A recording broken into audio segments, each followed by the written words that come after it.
After 5 great weeks in Japan, we were off to see some more of one of our favorite countries, South Korea.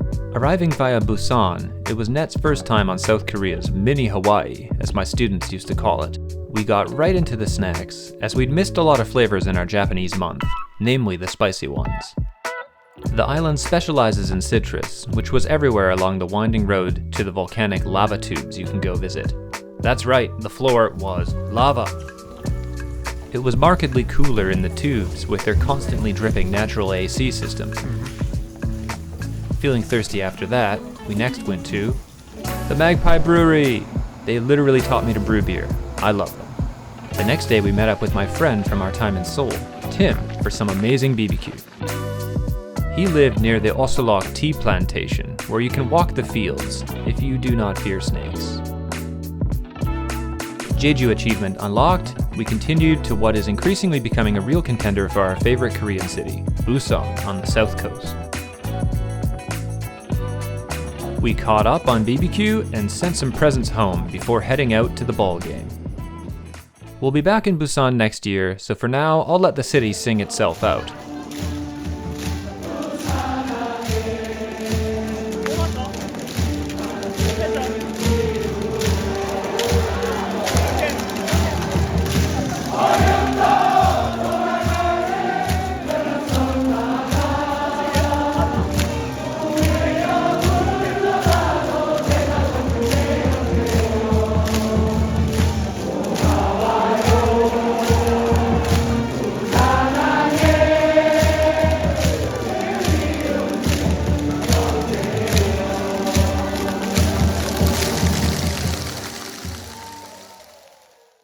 Every time we come back to Seoul, the first stop is Haebangchon, the old neighborhood. On the southern slopes of Namsan Park, it's a hipstered-up area that used to be a refugee camp after the Korean War. You can see this heritage of cramped quarter living in the alleys and twisted laneways, many of which are now lined with cafes and restaurants of all types. This local alley was the home of craft beer in Korea, more or less. I can't imagine a better set of concrete stairs to have a beer on. Whether you need Korean pottery, West Coast style ales, or Moroccan food, Haebangchon has it.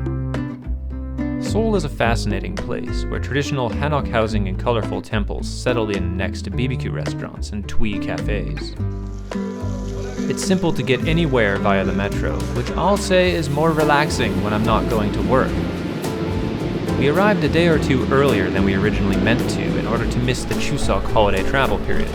Think National Days in China or Golden Week in Japan, but there's never quite enough time for everything in Seoul.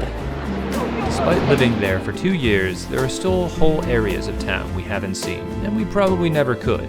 Seoul is that massive and that diverse.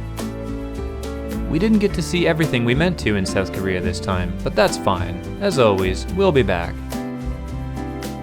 It was still late summer at this point, and things were about to warm up further as we moved on to the Southeast Asian portion of the trip, via a brief stop in Hong Kong.